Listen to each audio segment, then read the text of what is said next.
I want you guys to understand that there are spiritually strong people that are out in this world.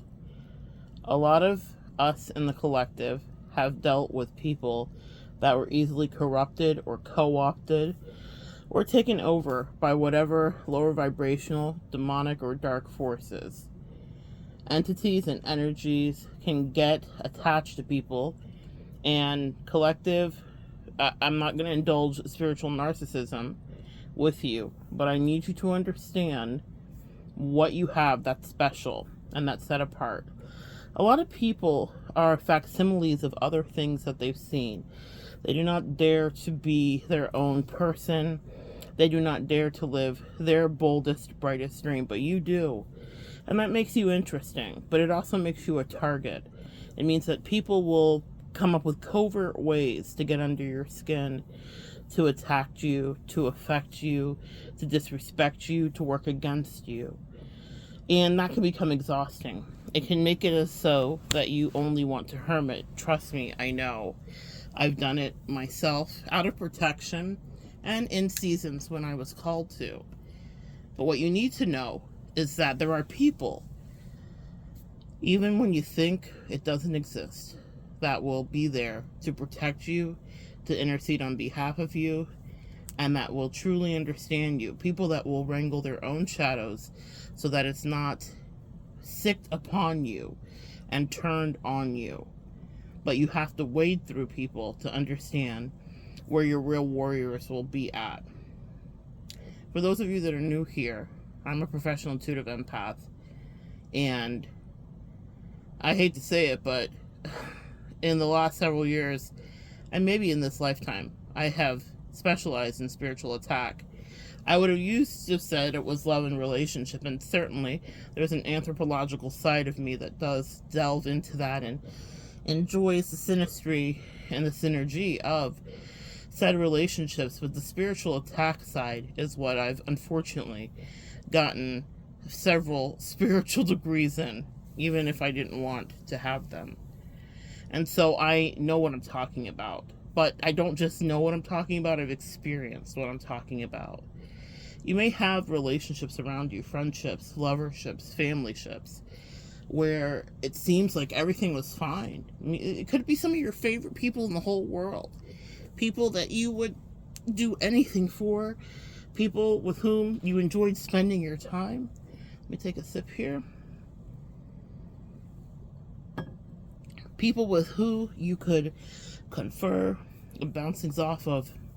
But you need to be aware of some people that will try to come into your life to show you fake love. Very often, here's what I've come across. I don't know about you, but people that try to mirror back to me what I do. They'll tell me like, oh my God, I'm spiritual just like you. I have so many spiritual gifts. I'm so spiritually gifted. And here's the thing about the way that I operate. My gift is my testament. I'm not telling you about it. You're experiencing it. Be careful of people. Like, what does Shakespeare say? Thou dost protest too much. I know what I do, and you can be confident in that. That's important for anybody that does this work to any degree. I don't care if you do this work professionally or you're just the person in people's life that people come to that has a certain level of clarity in a certain area. You have wit, you have intelligence, you have been tried and true, you've gone through a few spiritual lessons, as warriors like you will do.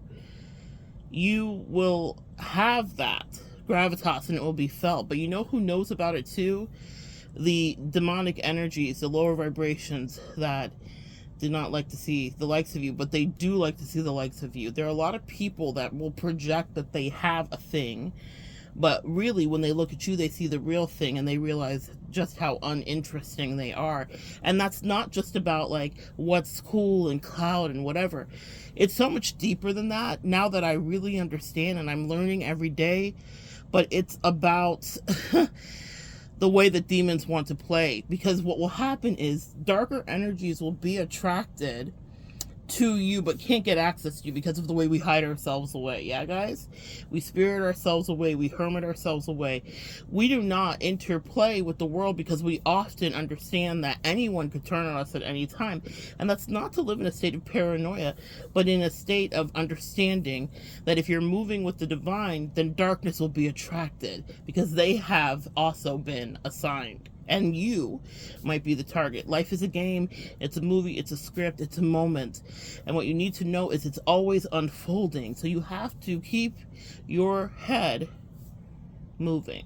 You have to keep your head on a swivel, always looking back and forth so that you can understand. Because the person that was once your fill in the blank can turn into the worst fill in the blank, family, ex, man, or friend. You just never know what you're going to be dealing with. Demons want access to you. And so, you know the joke that's been going around on socials, the devil couldn't reach me, so he sent in fill in the blank. That's the truth. Whatever your thing is. And so to purge yourself of your vices is the thing that you will be guided to do, because your vices will quickly strip you. I'm thinking of Shannon Sharp right now, who's all in the news because he's very, oh my gosh. Oh, there's a whole separate lesson there that can be done about that. Was Shannon under a level of spiritual attack? Is Shannon some paragon or earth angel? I don't think so at all. But I'm going to use this as an example. Let's use the analogy and the metaphor. Maybe it will be something that you can understand what I'm saying and why the angels are guiding me this way. When you have success, or when you are good at something, or when there's a light that's on you, Shannon had a huge moment with Cat Williams at the beginning of last year, and a prophet was sent there. That's really the rock star in all of this, truly, to me, is the prophet, okay? A rock star was sent there. And that doesn't mean that prophets are perfect, too. That's another thing, maybe another message. Cat Williams is not a perfect person, but what I do see in Cat is a soul that's aligned with God ideology. He is truly carrying like the Jesus energy, if you will, and prophetic energy. He is a modern day prophet. I am 1000% sure of it. Like, fight me. And so Shannon, though, had a lot of energy, and that's what happens. That's how I need you guys to start to look at yourself. In your life, you might be the Shannon Sharp in your life to whatever degree. Maybe you're not a footballer, maybe you're not an athlete, maybe you're not a talker on the TV, but whatever you do, you're pretty damn good at it. And it draws a lot of attraction and energy. The devils notice that too. Lower vibrational people notice that too. And they'll want to glom onto you.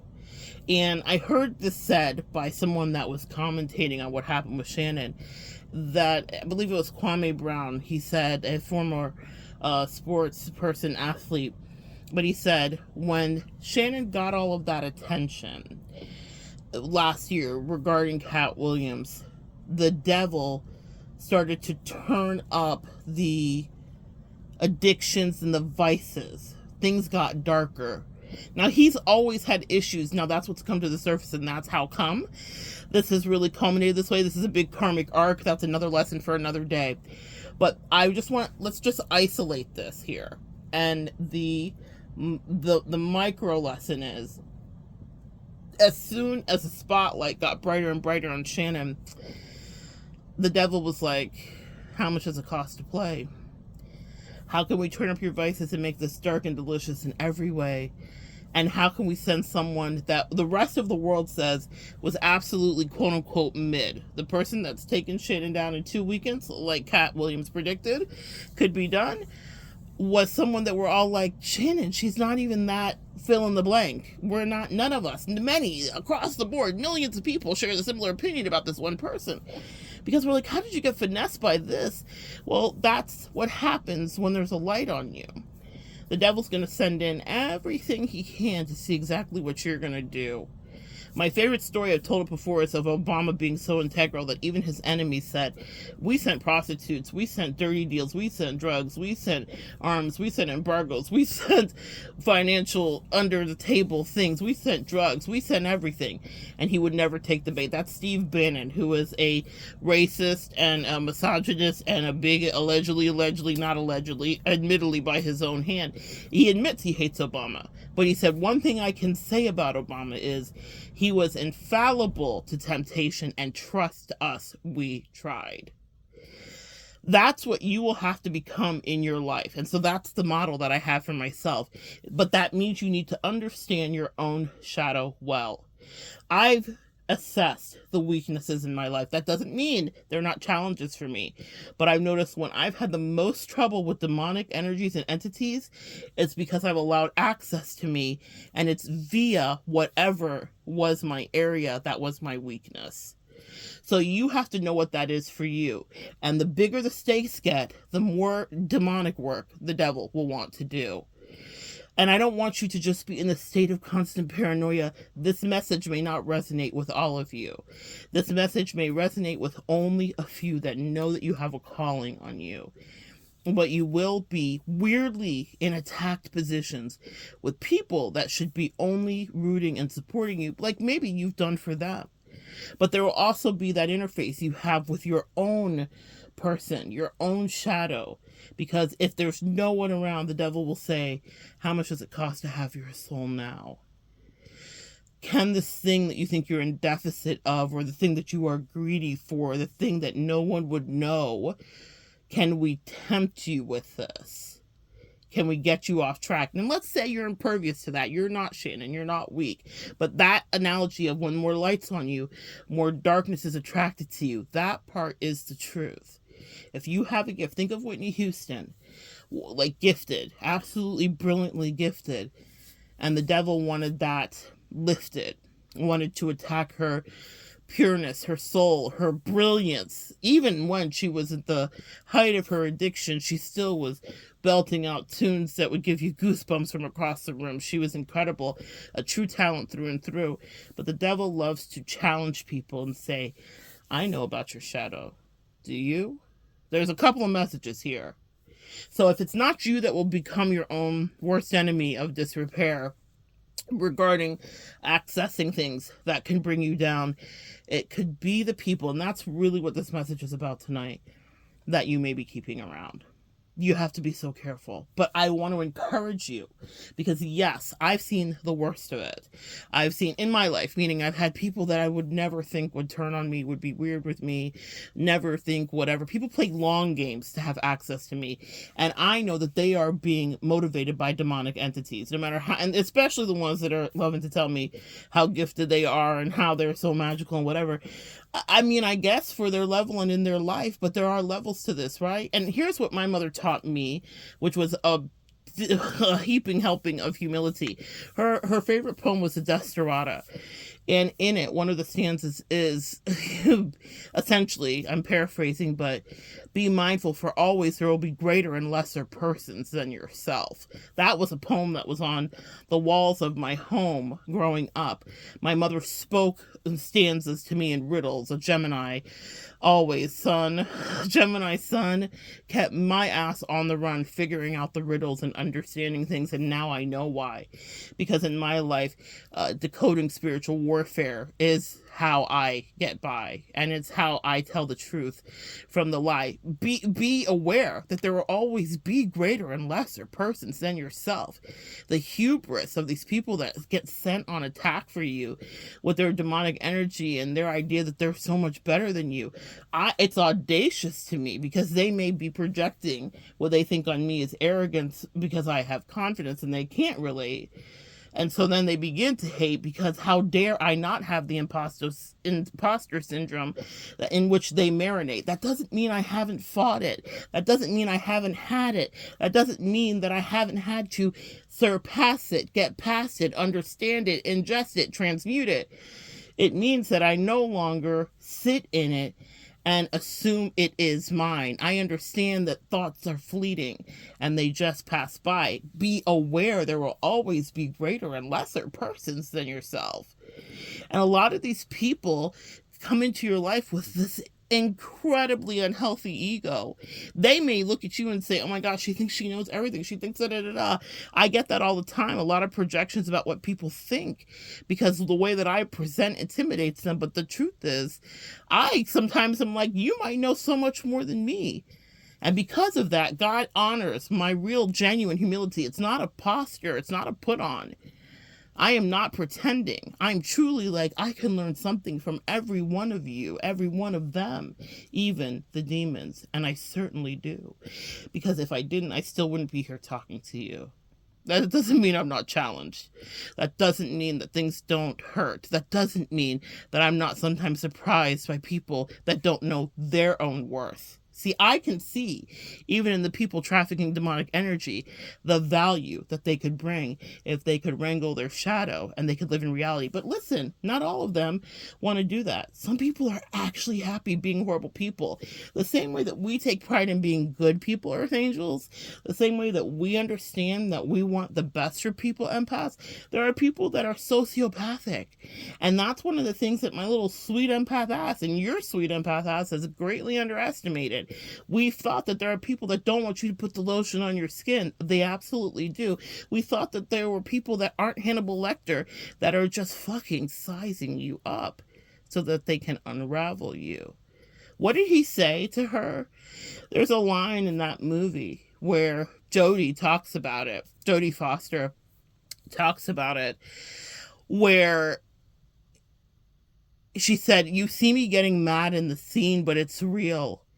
Because Hannibal Lecter, played by Anthony Hopkins, had gotten so into character that he was so method in his character that he started picking apart her accent. And she had, in her real life, been working on getting rid of any affectation or accent with an acting coach. And he starts picking at her, and it's written into the scene. It got so good. It got written into the scene.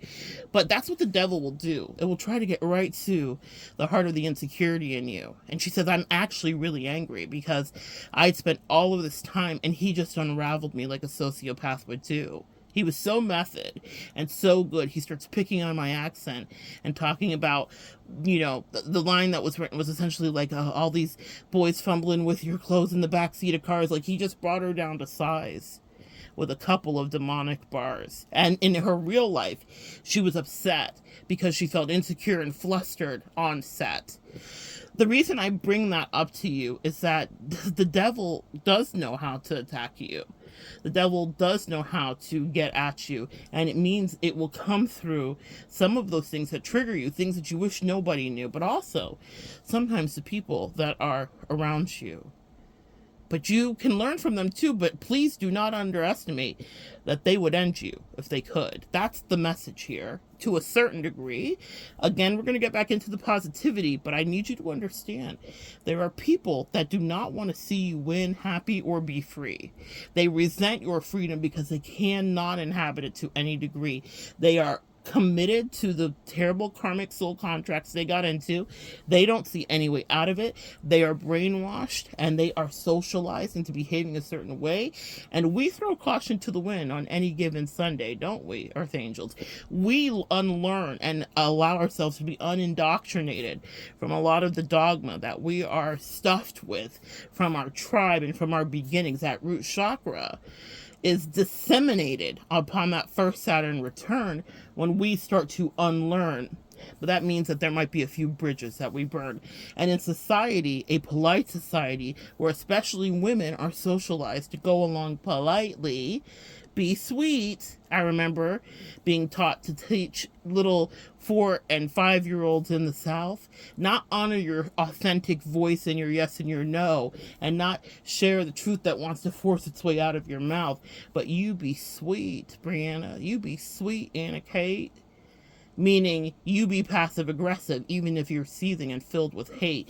And that's why you have to be dangerous, because you're in a world, Earth Angel and Empath, that is more like that. People that are socialized to be cretins like that, to hold back what their truth is, so they're always on a counterattack. People that are born and bred and steeped in competition. People that are marinating in tepid self-loathing. People that can't stand your light, but the devil sees it, so it'll send them to you day and night and day. I'm thinking of Kid Cudi. While you are working through whatever your depression is, you're being attacked by people that don't understand what the lesson is, that feel slighted by you because you're in your own world. You don't give a fuck about some of these people, really. They want you to, but really you're just trying to figure out stuff just like everyone is trying to do.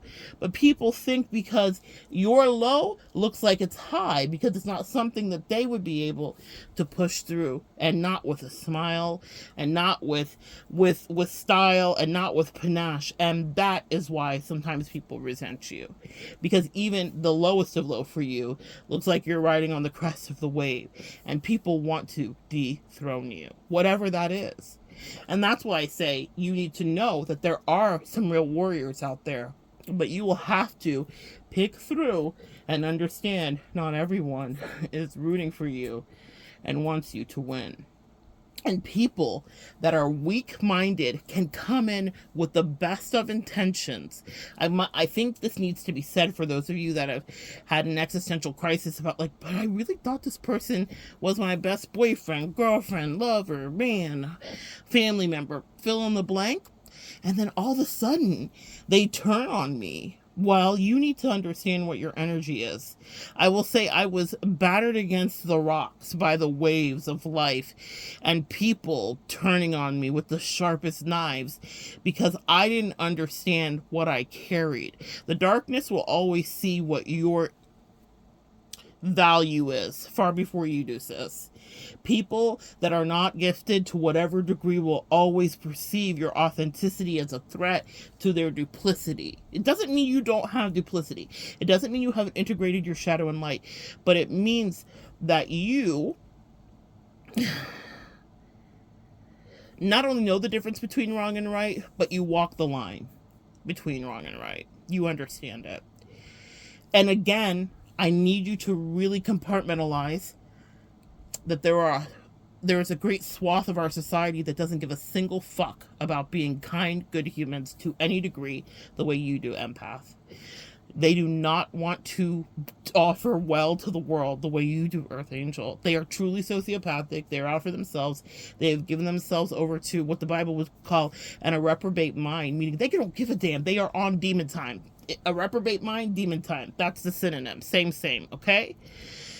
They do not care about finding the way and seeing the best in you. They're like, where's your weakness? They're scanning you for how they can unravel you. They're scanning you for how, if you read Eckhart Tolle, they can feed their pain body. They're scanning you, if you study Robert Greene, to see where they can get their hooks in, because they've always been evil and mean. They are chaotic people that feed off of that chaos, and they want to bring it to you. The most dangerous situations in my life have come proximal to people that have been adjacent to me because I was unaware and I wasn't really protecting my energy, or I had a need that I thought I could meet through somebody else and they could not be trusted. A lot of people want to have access to you because you seem to be quote unquote whatever together is. They don't know about your sleepless nights or your depression, and even if they do know, they're judging you so harshly when they can't even keep their shit together to any degree, let alone to the degree that you do when you're dealing with the waves crashing into you. That's real talk right there.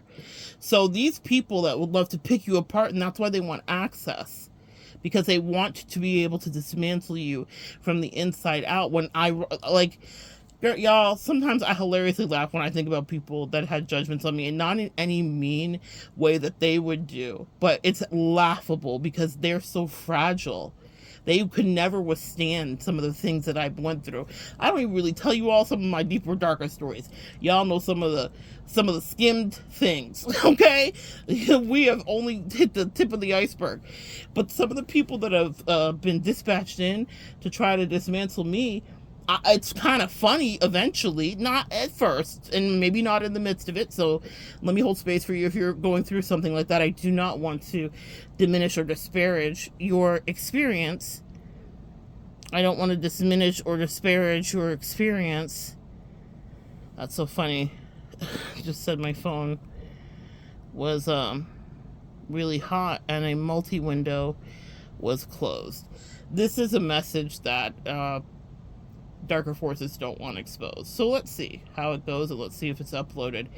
But I'm telling you right now, guys, some of these people couldn't even go through a fraction of what you do. And it's funny, I can say, oh, they have the audacity to judge you, but they're lower vibrational. You're exciting for them. It's all they want to do. Anything that has to do with you is exciting for them, whatever that means. And people get incredibly possessive of your energy. Yes, there are powerful warriors out there that will be able to match your energy, but I want you to be careful of people that want proximity, that feel entitled. People will get slighted because you're I can see stuff coming a mile away. And not just in some like cliche way, like, I see things, that's so Raven. Yeah, that too. But really, I know people's moves. And I also know that they don't understand that being next to me will end up being a spiritual test for them. And not in just some, you're tested and now you didn't get it right, now karma's coming into your life. But no. Just think about a tornado coming through. And at first it's just the wind and that incredible sound, maybe the alarms that you hear first. But then as the tornado really bears down, things are rattling and bolts are unraveling that have been stuck for 25 years, and nothing is the same, and the earth is rippling, and up is down and down is up. That's what happens when someone gets into your orbit, Earth Angel, and they are not grounded in their identity, their spirituality, or their sanity. That's what happens when they are truly dealing with mental instability.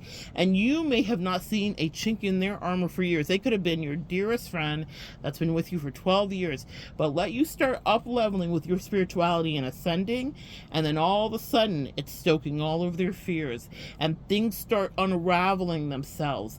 And it's a gravitational pull. It's an earthquake. I'm thinking of the gravitron, if you've ever been to a fair.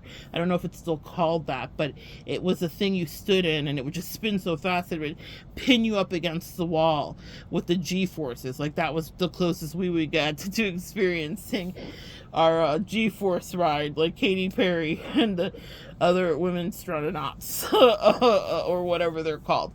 But that gravitate, like the force of that, where you couldn't even move. It would open your mouth and it would have you with contorted faces, and your arm would be pinned, and you could do interesting tricks if you could fight it.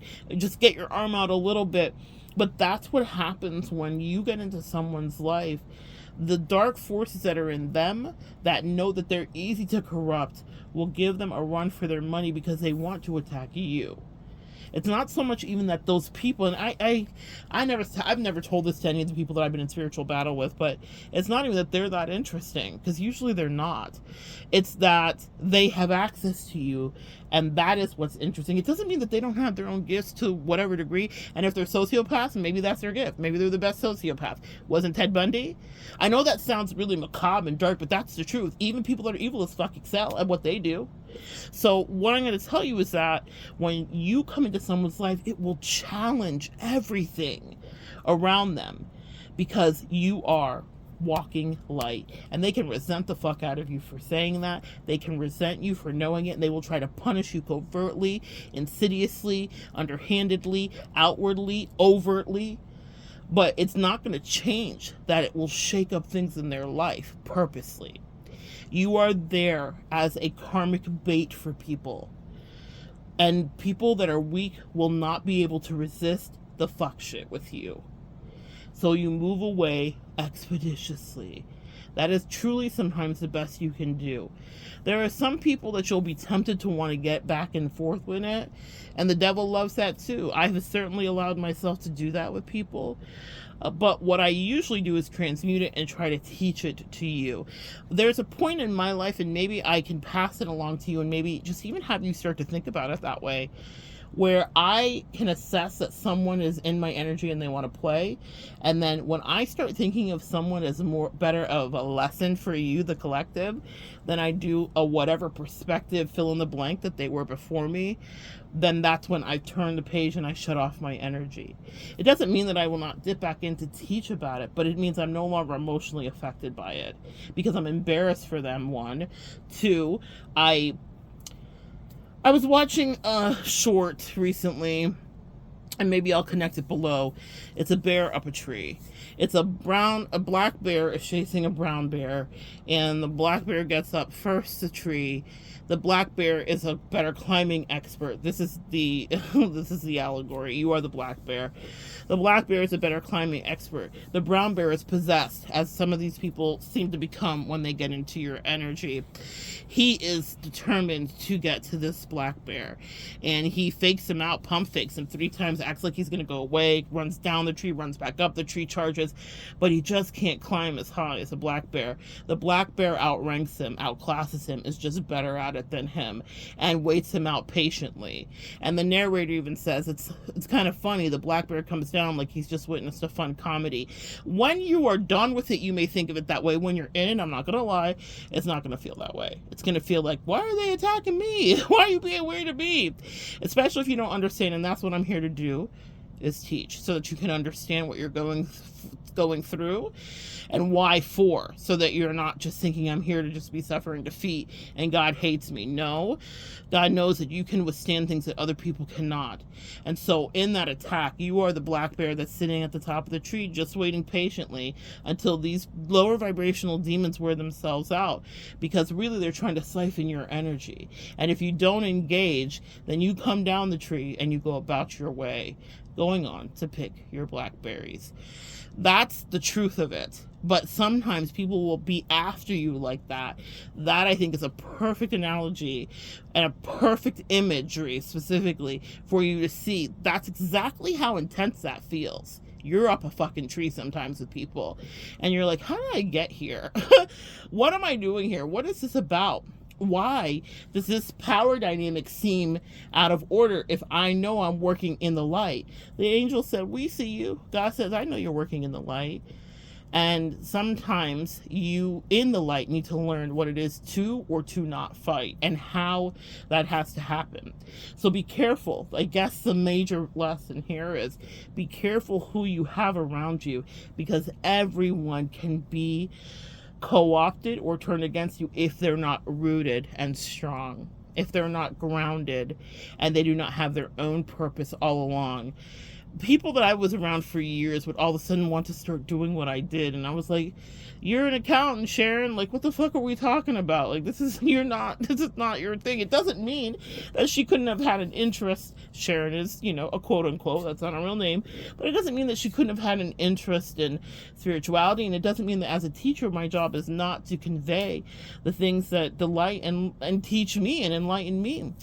But it is to mean that people that are not sure of who they are and not sure of their identity can be easily swayed into thinking, I want to be in this. And I'm like, do you really?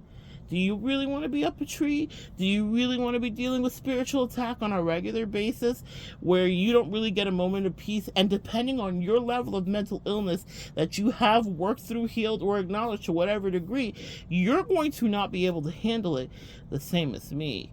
We're not cut from the same cloth. And that is the truth for you, Earth Angel. It doesn't matter what happens to you. I get attacked in ways that surprise the fuck out of me. Recently, I've been dealing with something that has nothing to do with love, relationship, homie, or friend. It's a whole different angle that the devil said, well, shit, she's been isolating. We can't reach her, so we're going to send them through them. And it wasn't until I was like, I rebuke this in the name of Jesus, that the Calvary started to come in. But the devil got creative and was like, we're going to give her a little spin. She seemed to have gotten smart about these dumb bitches. And she seemed to have gotten smart about these hating ass friends. And she seemed to have been putting distance between hating ass family members. Guys, I also want you to know this. It's okay for you to take your power back and understand that you can think for people. Let me help you understand that. Not just the thing we do as empaths where we're scanning the room to understand what potential danger may befall us, but people will look in your face and lie to you, and they will swear to God they do not mean you harm, but they are rattled by you. And I had this happen with family members, friends, lovers too, where they wanted to like me. They did. And they wanted to be close to me, but the closer they were to me, the more those G-forces started to affect their energy. The more the demonic assignments that they were tempted with started to look too good to not try to end me.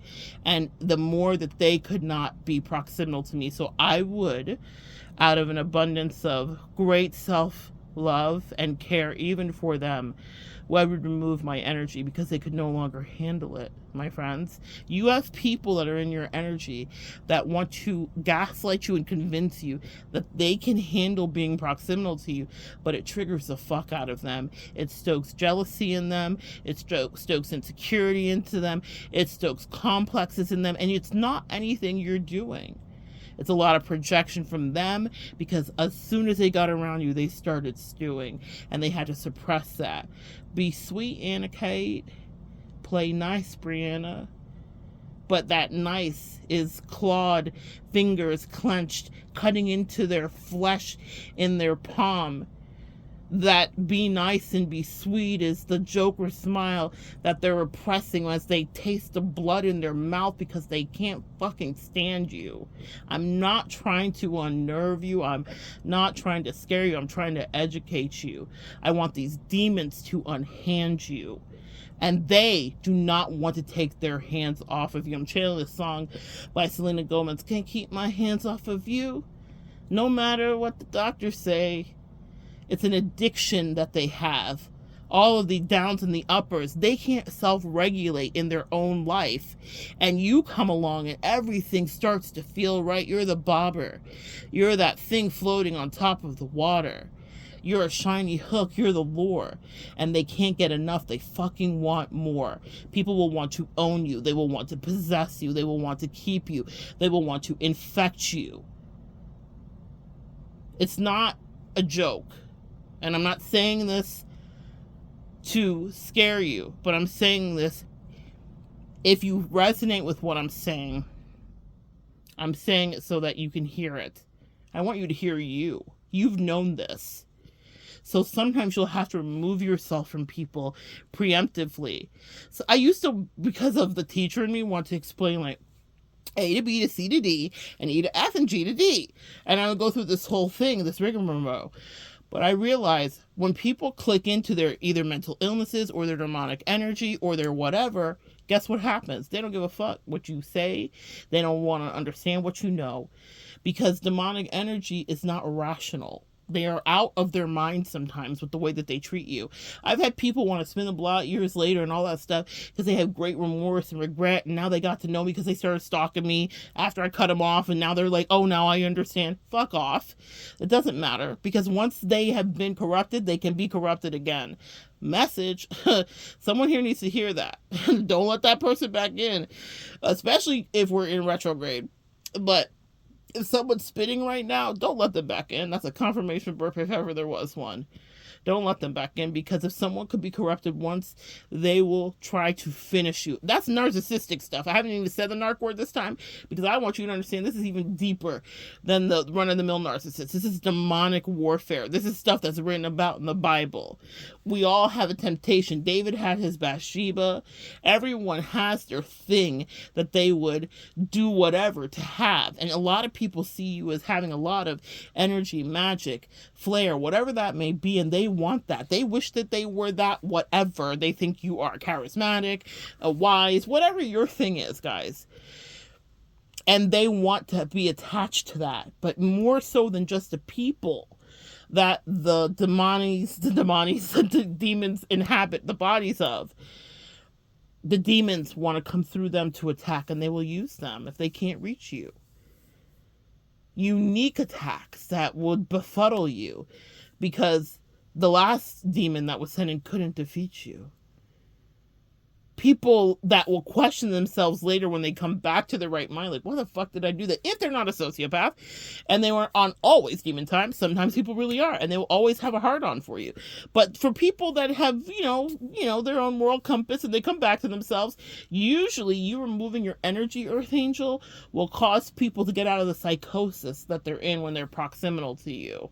So then some of them, if they weren't really absolutely crazy, will be like, oh my gosh, like why did I treat that person like that? But here's the thing. Once corrupted and once co-opted, they will always want to reattack. Even if they come to their senses and they call you and it's sincere and you're like, I recognize that human in there. I didn't recognize a demon. So maybe we can be friends again, or maybe we can reconcile. That part will be real for a moment. And then, unfortunately, the demons are just using them as a meat suit now to beguile. I never go back around people once they try me, because it's always a very tight rope that you'll have to walk with them, because they can't help wanting to be a monitoring spirit to you, wanting to run, control, or have a power over you, wanting to cause you to have whatever insecurities they have. They want to share that with you. Now you're trying to shut the door on demons that you never asked to be dealing with, that you would have never had access to. So much of my life, I can see where relationships took me off course for great swaths of time, because people had all this demonic energy. They had no idea. And even though I understand this to a certain degree, I guess I had lessons to learn. And I guess I had some up-leveling to do, but it definitely unsettles me, because I'm not used to that vibration. I don't traffic in that. I don't understand what that is, and I guess the angels wanted me to learn. So let me pass this along to you, sis. If you're in it, learn and pay attention. People can't handle sometimes your energy. I have a video here called Your Pum Pum is Full of Prestige. It's tongue-in-cheek, it's fun, it's jokey, but it's the truth. Don't give away that good energy. It's not just sexually. When people are sharing energy with you, if it's sexually specifically, they will get very addicted to you. And it's not just that then when you break up, that's over and it's it. You guys have watched Snapped and all those things and true crime. People lose their effing mind when they get around a good person, if they can no longer drain them. And if they can't control them, people will snap like that. It seems all fun and games until you're in the middle of that kind of spiritual attack, where you really have to watch your back. And the stalking isn't just a euphemism for social media. It's like happening in real life.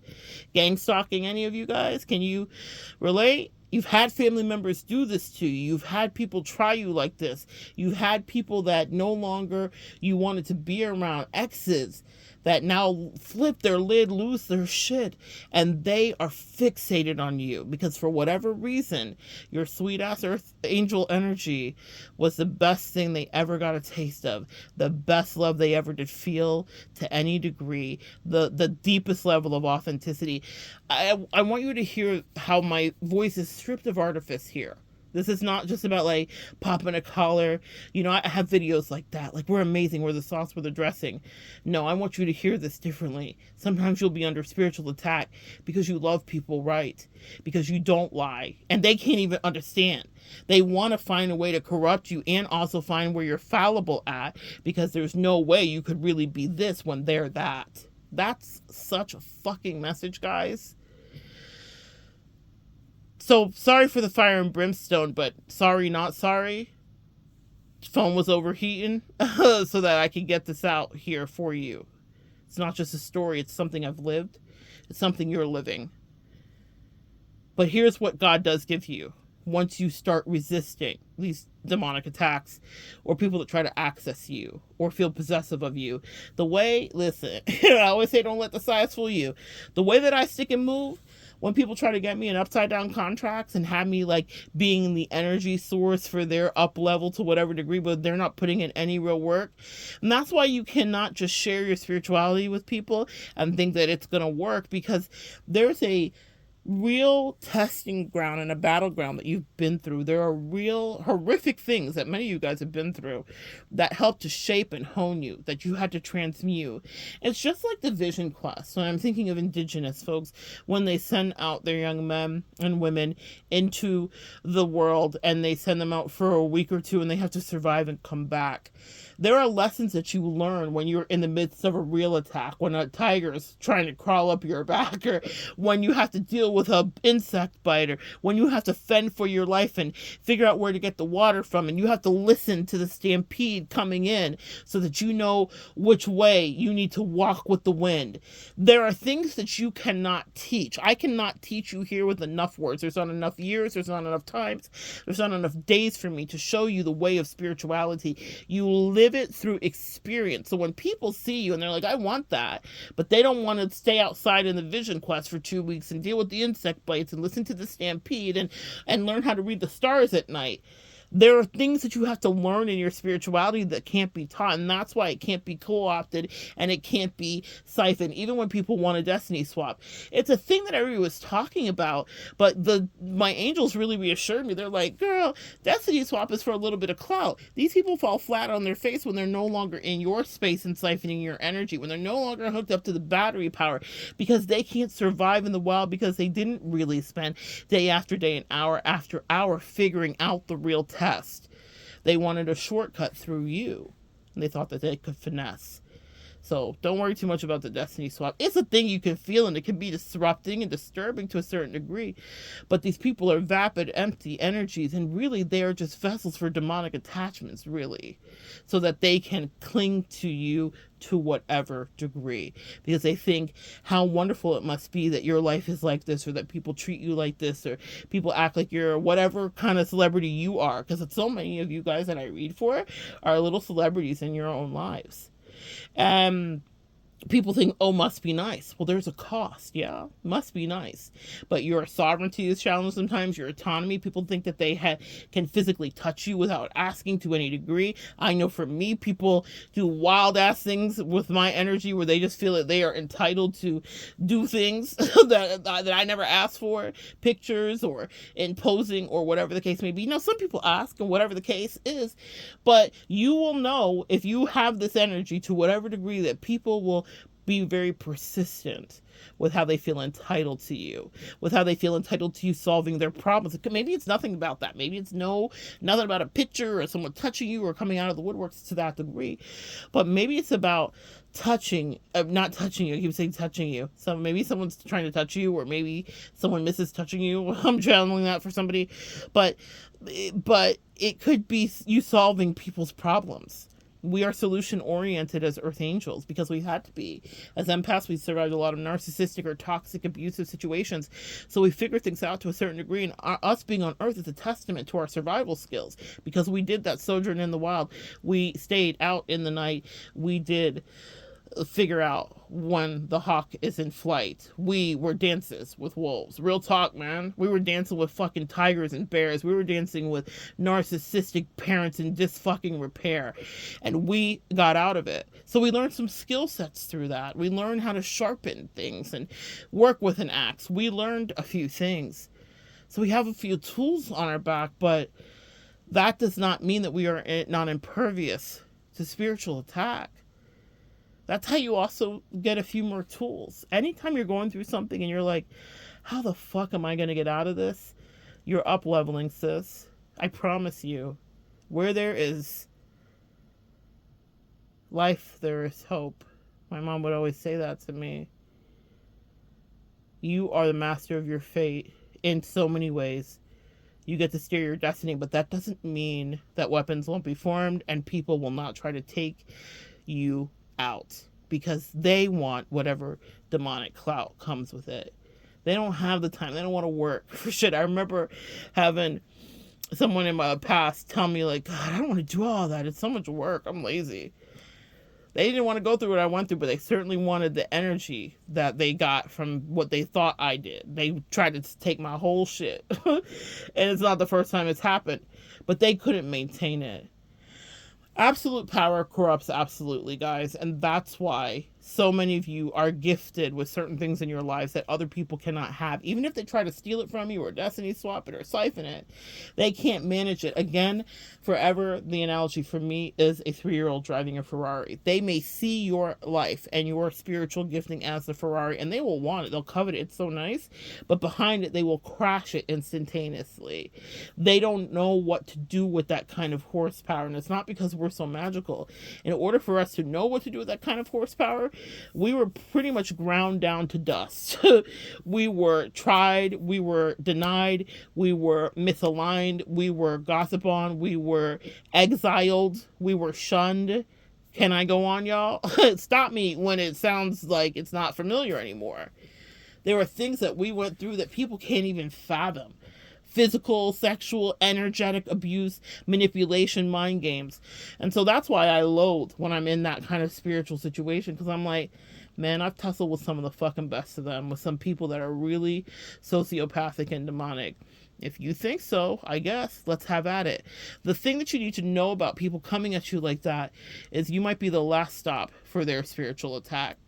Meaning, if they were easily co-opted and able to turn on you, then that may be something that was destined for that to happen. It was designed for them to do.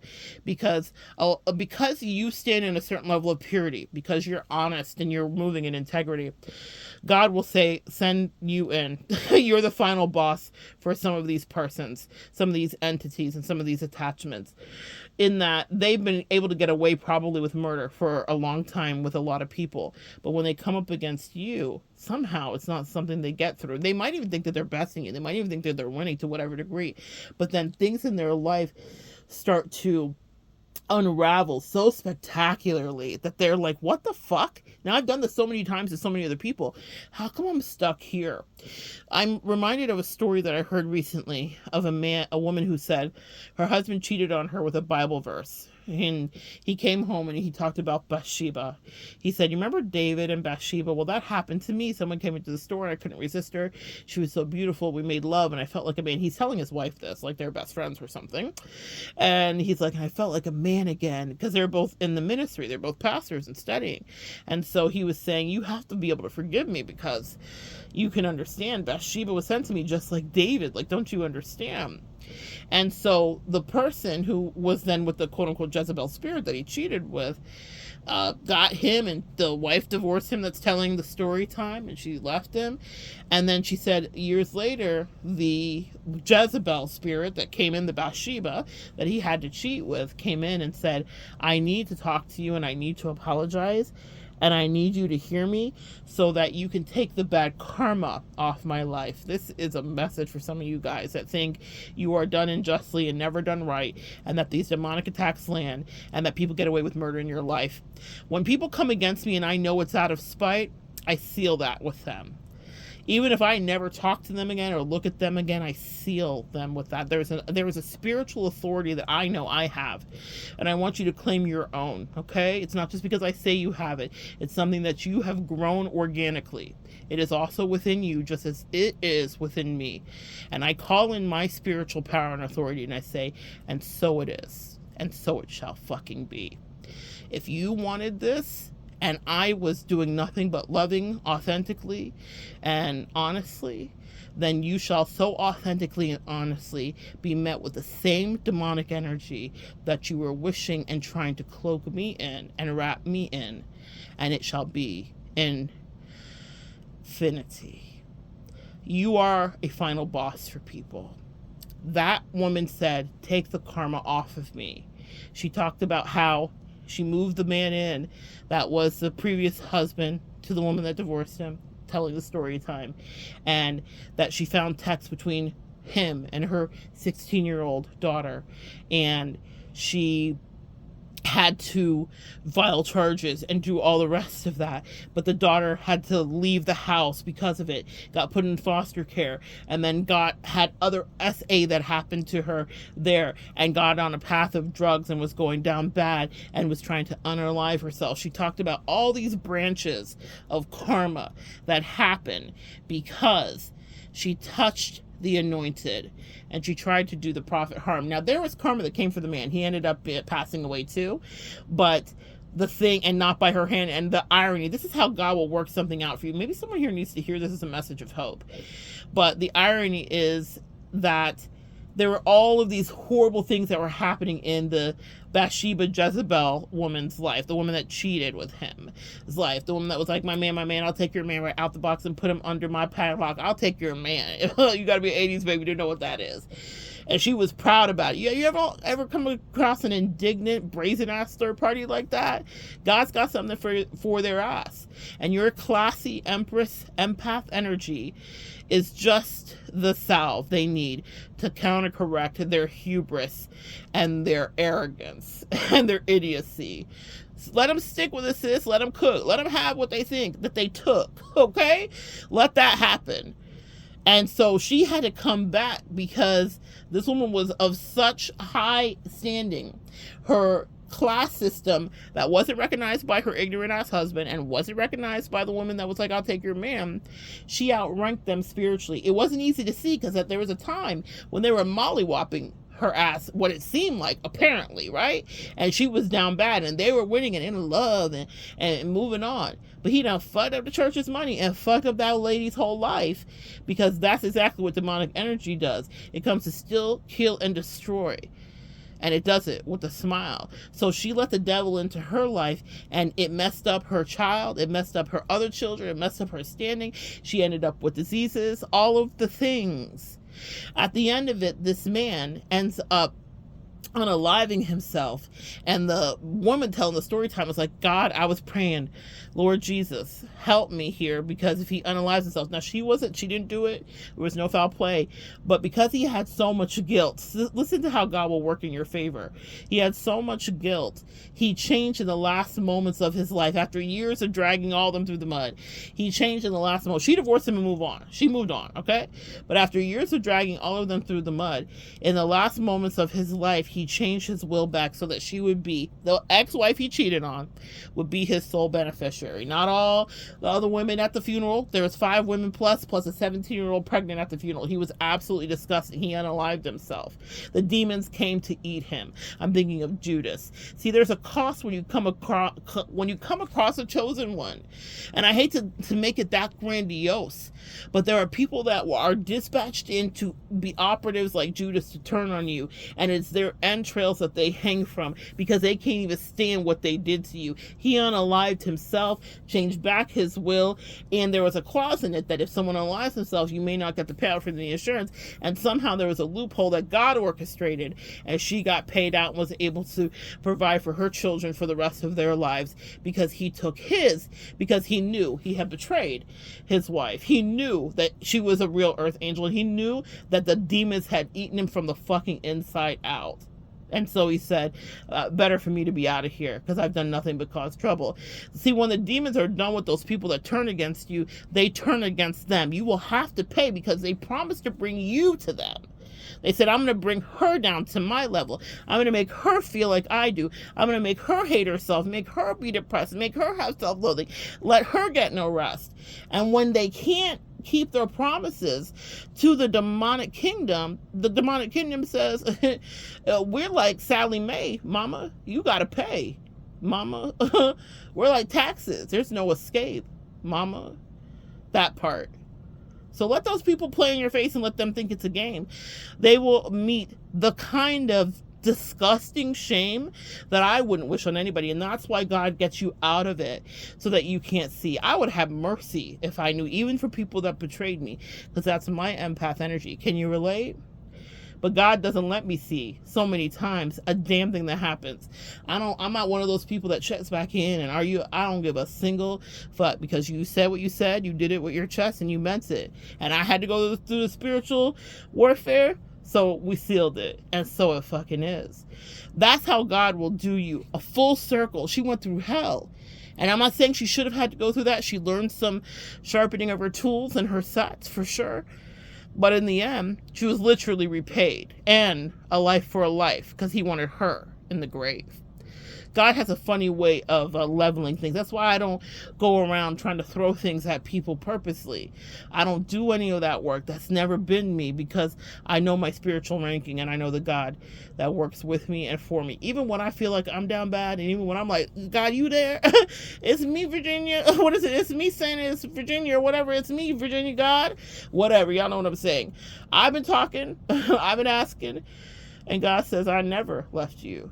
But you have been under real spiritual attack. So that's something you guys have also been through. I'm here to teach you because I have been through it too. I go through it. People do wild and creative shit with me all the time, just so that they can get a piece of my energy, and so that they can hopefully try to linger forever in my mind. That's the thing too. People want to be important to you, even if it's in them being on demon time. Okay, so there will be some lessons that you can't evolve. What happened with my twin flame, I can never forget. But that doesn't mean that I go back and say, you know, let's make up with happiness and respect. I don't give a fuck. Okay, that person, that entity is dead to me. But the lessons are always going to be fertile, so that I can share with you whatever imagery I have or whatever I extracted from that. No, God always has your back, but people have to be strong to be friends with you, to be lovers with you, and to be familially encircled with you, because they will become under attack. I remember having a bestie, and I could see that she was not weathering it. It's because she had no substance. No, God bless her. She very much prided herself in being spiritual. I'm not being passive aggressive. I'm just telling you what it is. I need to speak clearly so you guys understand this. She was not... I loved her. I loved her dearly. And what she offered to me when it was good was really, really good. But from the first second that she got with me, from the beginning, she was doing a lot of violation of a lot of things, which was she wanted to possess me. She was like, I'm adopting you, you're my person, whatever. And I was in a certain level of needy, and I needed that. That's what I mean by you need to know what your vices are and where your shadow resides at. And I had a lot of these weird abandonment things that I hadn't worked through, and unrequited things that I hadn't worked through with people that were always playing weird mind games with me. And so her coming in and loving me so effusively was what I needed. It's what I wanted. The devil knew exactly what I wanted. And for a while it felt so good. It was so juicy. It was so nourishing. It penetrated through me. It was beautiful. But she wasn't substantive. She lived a very vanilla, unchallenged life as far as I was concerned. And I'm not like in the, hurt Olympics with anybody, but I was like, I know her life is not my life. Like I would tell her like a casual story to me and she'd be like horrified. And I was like, oh, we are not the same, meaning of things I had gone through, Nevertheless, I did love her, and I just thought, oh, she's solid, she's grounded, she's mature, all of the things, right? And I loved her, but her wanting to possess me became a real situation. It became a fucking problem. We got a situation. It became a problem, and it happened right away. But because of the way that my demons wanted to play, the way that my shadow hadn't integrated with the light yet, the way that I was not aware of how that could be a vice for me, I allowed myself to be possessed pretty much quite quickly and easily, because it felt finally like being chosen, quote unquote. Okay, maybe I was being a fucking pick me. Now, I wasn't advocating for the role. It was of her own volition. She chose it. She proposed. She did all the things.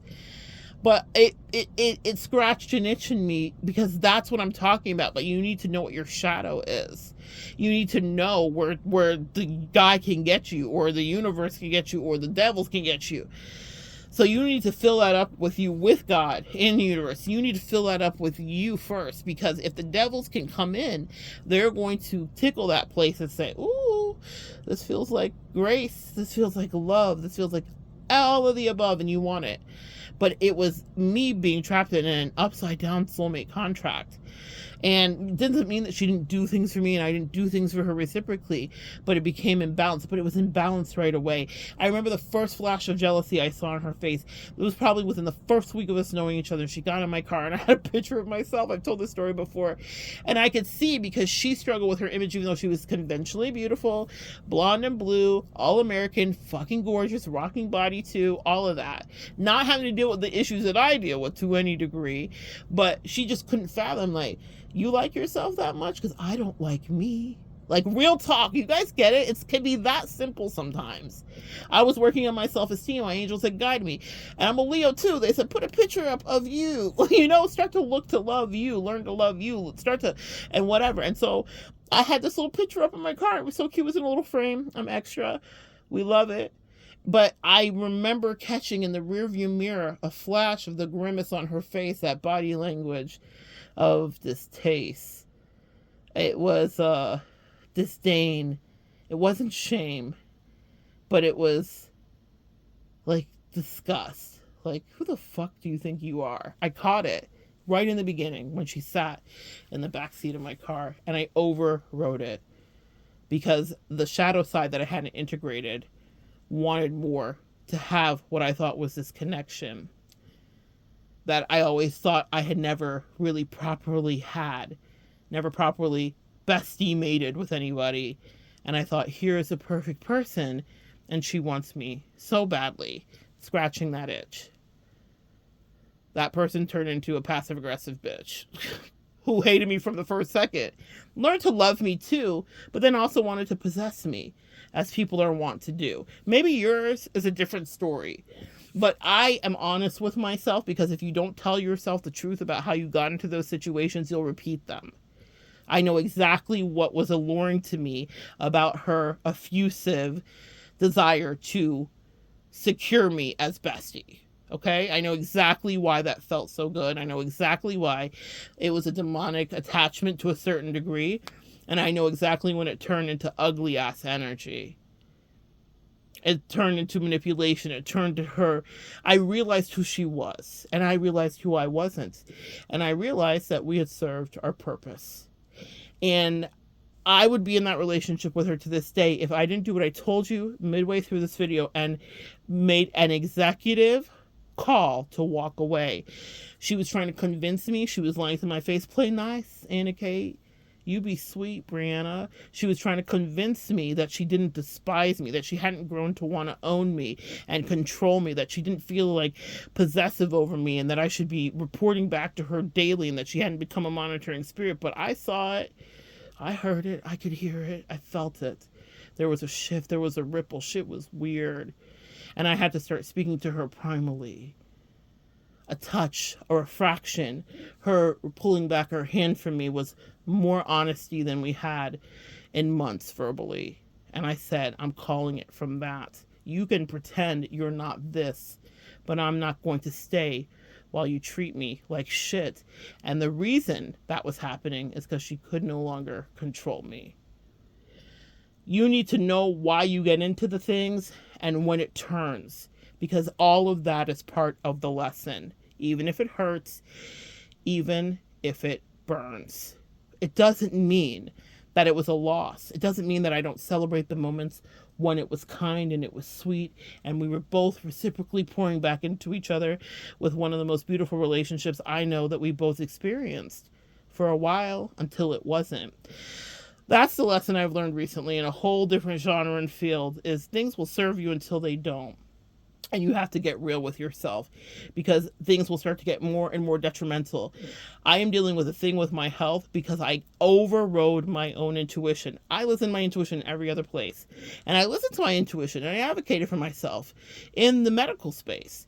But because I was dealing with not wanting to assess someone else's ill intentions to me, even though my angels and the God that loves me sent signs to me via other doctors' words and energy about the malpractice and the issues that were going on with the medical situation I was dealing with, I was like, this is a frontier I haven't dealt with. You're always learning a new lesson, sis.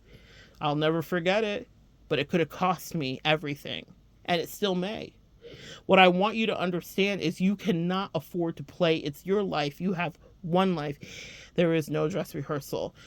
I started telling you there is hope. Once you start to eradicate people that just want to own you, possess you, gaslight you, play nice, Anna Kate, be sweet, Brianna, and beguile you with their fakery and their covert attacks, you will find people that really want to have your back. In the midst of things that I go through today, there are a handful of people that I allow into my energy. There are a handful of people that I'll call and say, I need you to pray for me. Now, I might say to you guys, the collective, pray for me, but I'll tell them what's really going on, meaning your friends, you know, your close circle, and I'll let them know what's going on. And there are some people that are fucking spiritual gangsters and warriors that I'm so grateful for.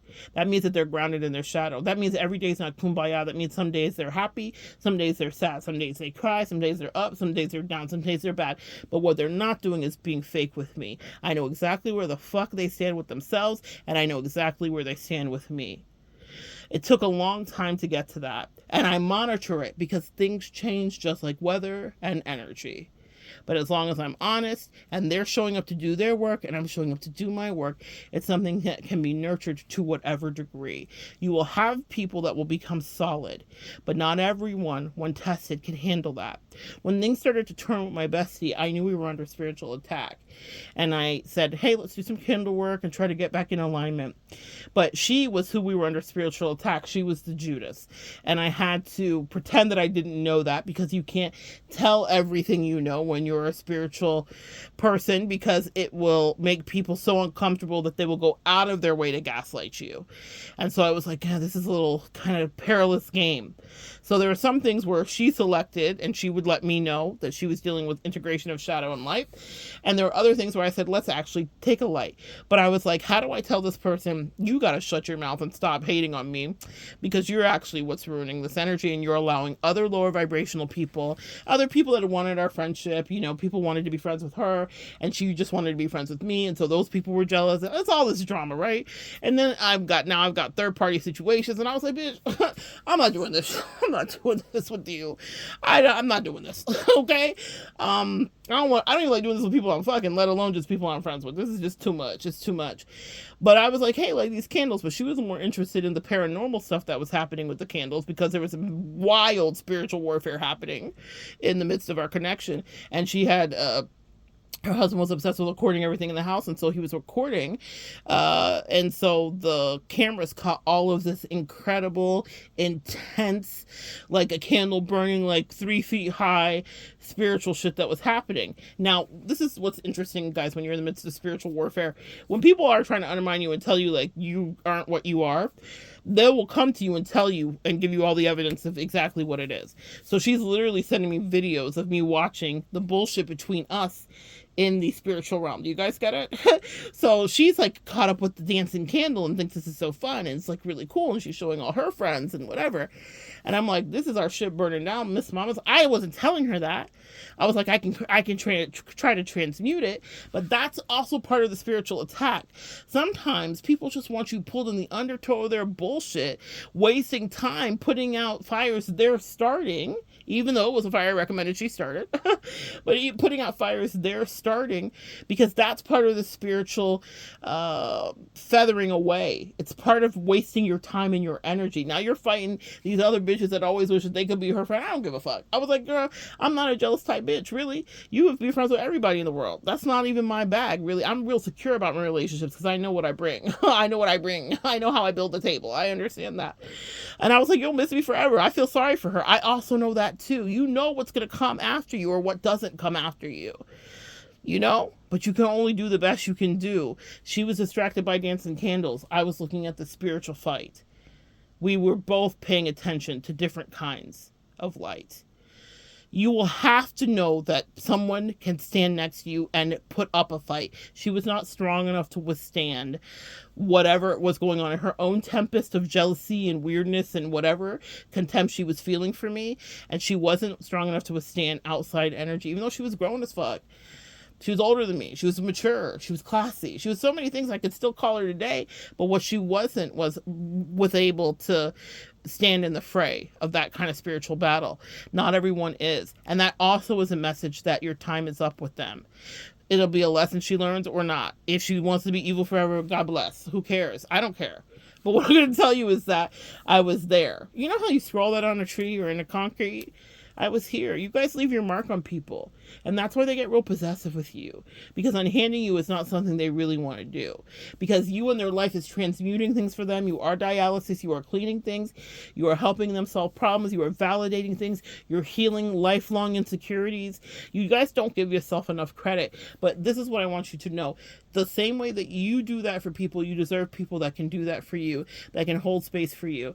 In the last few weeks, I've had moments where I have been literally out of the country, international, and had people just out of the blue reach out to me. See, real people that were connected to my energy. People from high school. My first like middle school best friend has called me at pivotal moments, and we've been in car accidents and all kinds of, when you have a soulmate contract with someone, you don't have to be up underneath them to really have that. And I'm in Istanbul, Turkey, and she calls me and she was like, "What's going on? We haven't talked in months. What's going on?" And I was like, "I can't believe you just called. Let me tell you where I am." She's like, "What the fuck?" And then she starts praying and sending me Louise Hay and doing all the things that anyone would do. She was with me through an intense moment, and then she withdrew. And that's not bad. That's exactly what's in our soul contract, and I'm so grateful for it. Because that lets you know that you're not alone in this wide world. When people do betray you and turn on you, that there are spiritual warriors that will stand up for you. I have a good girlfriend that I've called in the middle of the night when I've been under spiritual attack, having to deal with demons and spiritual fights and spiders and tarantulas and other bullshit and octopi. And she held me down through all of it. It was weird how God put her in my life just at the right moment. And the way that she stood up and helped me burn through everything. Ring, one ring. You good? This is fucking crazy. She's hilarious too. So she often helps me in the midst of these highly stressful situations, and we're laughing all the way through. You would think that we smoked 4 blunts. We didn't. But we're just on this kind of cosmic sister type shit. It's so good. That's a warrior. When she came into my life, I knew she was a warrior. She came in interceding. The first time I met her, it was like she broke up literal static energy paranormally through the airwaves. God will send people to you that actually love you. Other people that have my back that slice through. Another homegirl that's super discerning, wise, and circumspect. She super has my back, and she's super, super protective. And I trust her literally with my life, like on some military type shit. People will care for you, but you have to be sure to release it. And the it is people that want to bring you disrespect, that want to siphon your energy, that want proximity, that think that they own you, that want to have access, that want to monitor you. And it's because you're exciting. You make them feel good, and they can't just tell you that, so they'll disrespect you. They want to get their pound of flesh out of you. Jesus and Judas were homies. Jesus really had a soft spot for Judas. He allowed him to be the treasurer, take care of the money. He knew that Judas had issues with money. He knew his childhood wounds, just like a lot of you guys know people's childhood wounds. And so he said, "Here's what I'm going to do for you, Judas. You can have access to this." He understood the fate that was going to unfold before him, but he wanted to love him through anyway. That was the lesson for Judas's soul in this lifetime, was to understand sometimes someone will give you control. They'll pass their energy. Jesus taught his disciples how to heal. He allowed them to feel what it is to be that kind of rock star spiritually. But what do they say? Absolute power in the wrong hands will corrupt. Absolutely. A lot of these people want access to you, but they can't handle your spiritual gravity. They want to tell you you don't have it, and you're full of shit, and you're imagining who the fuck do you think you are.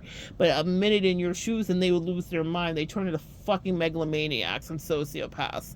They would unravel and unwind everything around them. They would be diabolical to people and evil.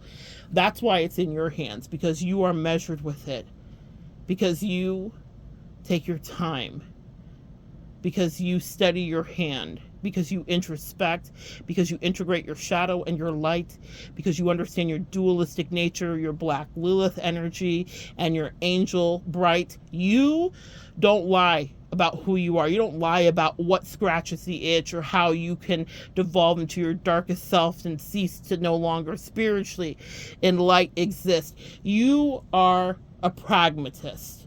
You are not just someone who is fancying the idea and romanticizing being a spiritualist, because you understand what the cost is.